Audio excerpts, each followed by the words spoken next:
अरविंद केजरीवाल ने कहा कि जनता अगर थोड़ा और जोर लगा देगी, थोड़ा और धक्का लगा देगी तो काम हो जाएगा। आपने हरियाणा से आए लोगों के बारे में क्या कहा? जनता इस बार धक्का लगाएगी और आपको हरियाणा भेजेगी।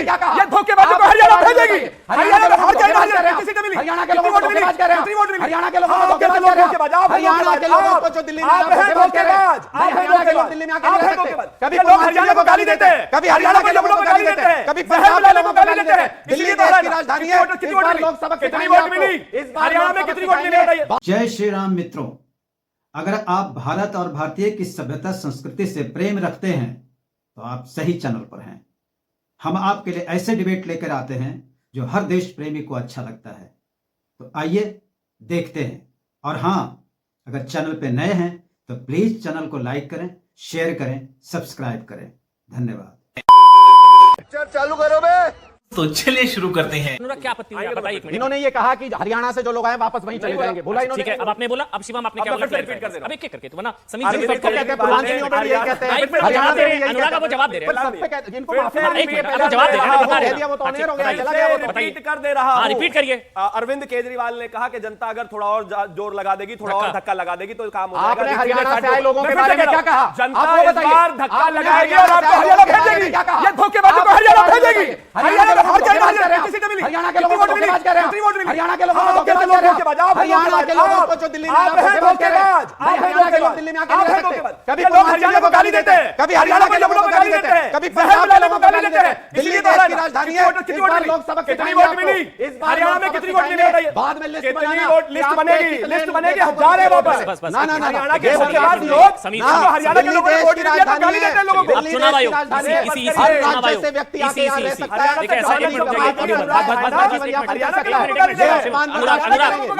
हरियाणा का पूर्वांचलियों का पंजाब का व्यापार बर्दाश्त नहीं करेंगे। आप थाली में खाते उसी में छेद करते हो।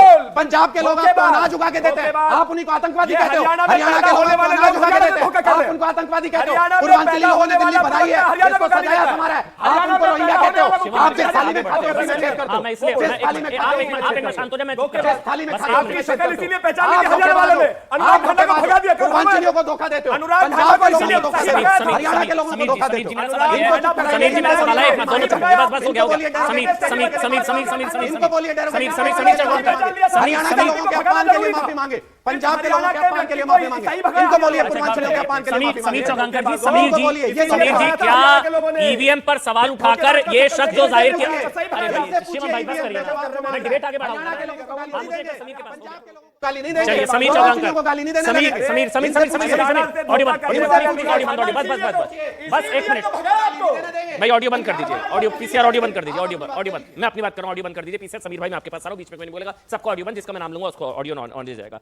समीर जी, ईवीएम में गड़बड़ी की आशंका, 10% वोट का खेला हो सकता है, चुनाव आयोग कुंभकर्ण की नींद में है। कुंभकर्ण तो फिर भी 6 महीने के लिए जाग जाता था। ये क्या ये आम आदमी पार्टी जब चुनाव आयोग पर वोटिंग से पहले सवाल उठा रही है, ईवीएम पर वोटिंग से पहले सवाल उठा रही है, क्या दिखाता है? क्या उनकी चिंता जायज है या आपको लगता है कि कुछ गड़बड़ चल रहा है, जैसे कहा जा रहा है कुछ सीटें फंसी हुई हैं, इसलिए पहली ठीकरा ईवीएम पर फोड़ने की तैयारी है? आपके हिसाब से आपका एनालिसिस समीर जी। देखिए अमन भाई, मैं आपके प्रश्न का 2 तरीके से जवाब दूंगा। प्लीज। एक ईवीएम को लेकर देता हूं।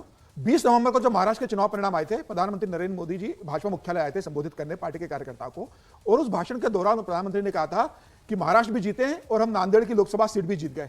उन्होंने नांदेड़ लोकसभा का जो उपचुनाव था उसका जिक्र किया कि हम वो जीत चुके हैं, जबकि वहां भारतीय जनता पार्टी 800 वोटों से आगे चल रही थी।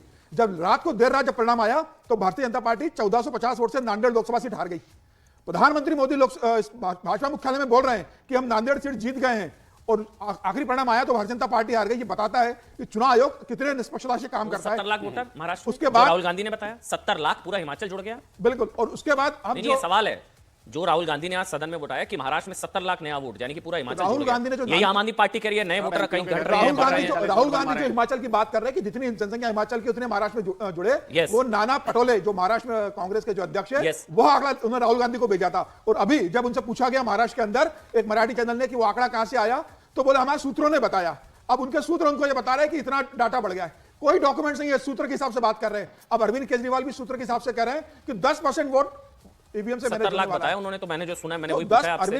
अरविंद केजरीवाल जानते हैं इस बात को कि जब परिणाम आएगा तो 10% वोट बैंक लेकिन दिल्ली में बढ़ने जा रहा है। दिल्ली में कई वोट जो है आम आदमी पार्टी जो आरोप, और ये फैक्ट भी है, नई दिल्ली विधानसभा में ही कई वोट घट गए हैं। बहुत बड़ी संख्या में घटे हैं और बहुत 14 के करीब इस तरह की सीटें हैं जो अनुराग भी बता रहे। मेरा सवाल पूरा सुन लीजिए समीर जी, कई सीटें इस तरह की हैं जहां पर वोट घटे हैं और बढ़े हैं वोटर्स। ये एक नॉर्मल प्रक्रिया हो सकती है, लेकिन आम आदमी पार्टी के बहुत ही एबनॉर्मली नंबर्स जो है बढ़े और घटे हैं। पार्टी ये सारी जानकारी लेकर चुनाव आयोग गई थी, चुनाव आयोग ने पूरा स्पष्ट जानकारी दे दी और उसके बाद अरविंद केजरीवाल ये कहते हैं कि चुनाव आयोग कुंभकर्ण की नींद में सो रहा है। मुख्य चुनाव आयुक्त राजीव कुमार जी को चुनाव लड़ना है तो वो चुनाव लड़ दे। अरे आप 2 चुनाव से लड़ रहे हो, भारतीय जनता पार्टी को 3 सीट है तो भारतीय जनता पार्टी ने कहा था कि चुनाव भारतीय जनता पार्टी की 63 आम आदमी पार्टी की 63 सीटें है तो भारतीय जनता पार्टी चुनाव आयोग मैनेज, इसलिए हमारी 8 सीटें आ रही है। अगर भारतीय जनता पार्टी चुनाव आयोग मैनेज कर पाती तो फैजाबाद अयोध्या वाली सीट भारतीय जनता पार्टी की हार जाती, जहां राम जन्मभूमि का 22 जनवरी को होता है, उसके बाद भारतीय जनता पार्टी वो सीट हार रही है। जीतना होता तो अयोध्या फैजाबाद जीतते नंबर 1। प्रधानमंत्री नरेंद्र मोदी अगर ईवीएम में बनारस से 1.5 लाख वोट से जीतते, अगर ईवीएम मैनेज हो सकता था तो ईवीएम मैनेज होता तो 240 पे अटकते, एनडीए 240 और ईवीएम मैनेज होता तो अनुराग भाई आप लोग 67 थी शायद, 90 एक मिनट पूरा बोले 95% सीट्स 67 70 में से 67 जीते आप, उसी ईवीएम ने जिताई ना अनुराग जी आपको। अब आप बोलिए, चुनाव बीच में कोई नहीं, फिर शिवम आप बोलिएगा। चुनाव जिताना या हराना ये अल्टीमेटली लोगों के हाथ में होता है, लोग वोट करते हैं और अगर लोग 10% से ज्यादा मार्जिन से वोट कर देंगे तो करते रहना जो भी गड़बड़ करनी है, उसके बावजूद भी हम जीतेंगे और बड़ी संख्या में सीटें जीतेंगे। मैं तो ये पूछना चाहता हूं, जो सामने दिखती हुई चीज है, हमने 50 से ज्यादा वीडियो जारी किए हैं जिसमें हमारे कार्यकर्ताओं को पुलिस रोक रही है, गाड़ी में बिठा के ले जा रही है, हमारी वैन तोड़ी जा रही है, अरविंद केजरीवाल जी पे हमला किया जा रहा है, हमारे एमएलए के ऊपर हमला करके हाथ तोड़ दिया गया, हमारे एमएलए को रात को 1 बजे होटल से निकाल दिया गया। मैं तो ये पूछना चाह रहा हूं, इनमें से एक इंसिडेंट पे तो एफआईआर हो जाती, तब तो चुनाव आयोग को कहते कि वो न्यूट्रल तरीके से काम कर रहा है। चुनाव हराना या जिताना चुनाव आयोग के हाथ में नहीं है,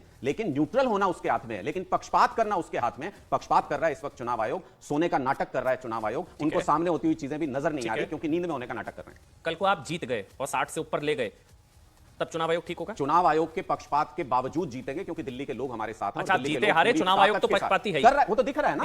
वो तो आज आप जीते हारे, चुनाव आयोग तो विलन है। भाई मैं कह रहा हूं इतने इंसिडेंट है। अब एक मिनट सही जवाब, उसके बाद शिवम आप बोलिएगा। इनमें से एक इंसिडेंट अच्छा चलिए पहले आप एक मिनट सही आपकी इजाजत से एक बार शिवम को जवाब, उनको मैंने पहले भी टोक दिया था, अब बीच में कोई नहीं बोलेगा। शिवम अब आप इसी पर रहिएगा, इसी भाषा पे रहिएगा। एक मिनट उसी पर रहिएगा। ईवीएम बोलना पड़ेगा, ईवीएम इसी अगर हरियाणा के लोग गाली दे रहे हैं चुप रहिए। एक मिनट ईवीएम ईवीएम भाषा का भाषा करेंगे चुप रहिए, हैंडल कर। अब इसमें क्या बदतमीजी है, चुप रहिए। मैं हैंडल कर रहा हूं, आप क्या बोलूंगा? आप चुप रहिए, आप चुप रहिए, कैसे बदतमीजी होती है? अगर आप हरियाणा के लोगों मैं उनके बीच में बोलना चाहिए, आपको हरियाणा के लोगों ने भगा दिया, बोलने तो दीजिए, भाषा में अनुराग बोलने तो दीजिए, चुप रहो, यही भाषा बोलने तो दीजिए, आप बोलो तो समझ में आता है। आप चुप रहिए, ये गलत कैसे हो सकता है?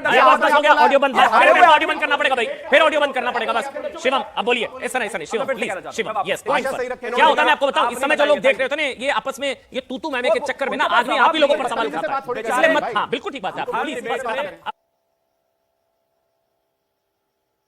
अबे किधर है बे? Cut it.